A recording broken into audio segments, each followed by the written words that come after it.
Hello everyone. I hope everyone is having a spooktastic October. Today Jason and I decided to do a dual presentation on the first issue of a new book we both read called American Vampire 1976. American Vampire 1976 is the continuation of the American Vampire series, written by Scott Synder under the former DC Comics imprint Vertigo. Okay, the book opens with a flashback to a Virginia colony. Two colonists are seen together and one is holding an uprooted tree with some kind of demon attached.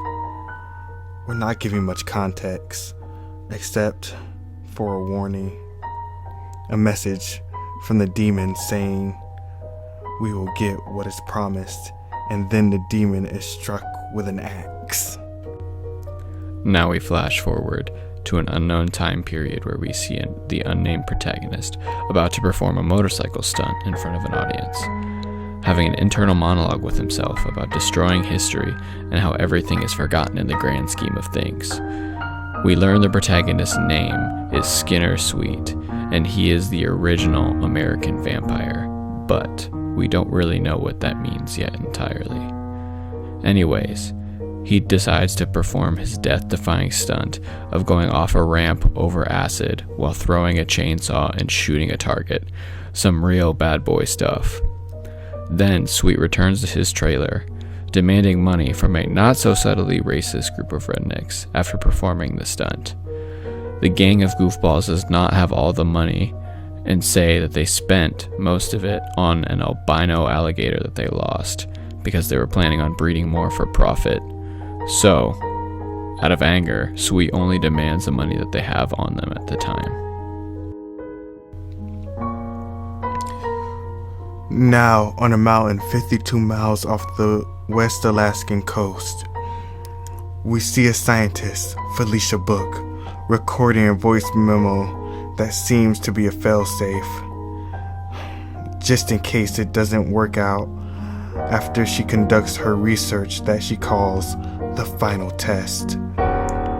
Felicia, along with her golem creature Burn, approaches a vine and proceeds to cut it. When we get to the final shot of her holding the vial with some kind of liquid from the vine and demanding the recording stop. Next, we cut to a busy downtown area where we see a new character, Detective Poole, on a seemingly bad phone call with an old friend. Poole gets catcalled for a party, but he declines, saying that he has his own party to go to. Now we easily get to one of the best moments of the entire issue. Poole meets up with one of his contacts, Travis Kidd, who's a master vampire killer and tracker, at a disco in some underground street-level party. Poole is trying to enlist Kidd's help with an investigation and apprehend a criminal nicknamed the Peeling Man. What he does to his victims? Well, the name says it all.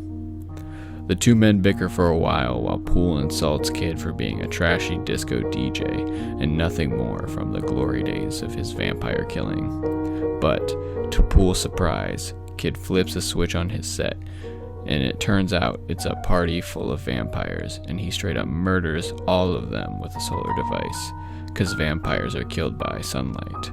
Ooh, crispy. Back in Skinner's sweet train car hideout, he's holding the albino crocodile the redneck gang said they lost. Well, I guess we know where that went now. Obviously, the boys ain't gonna let that one slide, so they try to ambush Skinner. Skinner is caught by surprise and nearly beaten to death, unable to retaliate because of his weak human state. Luckily, his friend Pearl Jones saves him in the nick of time by slitting their throats. Jones talks with Skinner and says she needs help to rob the elusive Freedom Train, which carries plethora of United States historical artifacts. She wants a map that has the location of the Council of First, which must be a big deal for the future issues. The book ends on a cliffhanger with Skinner seeing someone he knows from his past.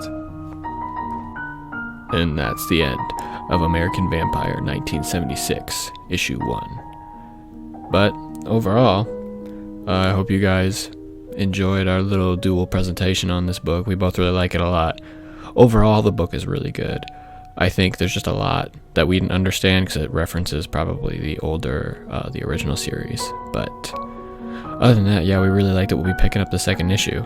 So if you want to borrow the first issue from us, we're definitely willing to give it to you. So yeah, we'd love to start a dialogue on comic books like this in the Discord below. So thanks everybody for tuning in. Really appreciate it. And yeah,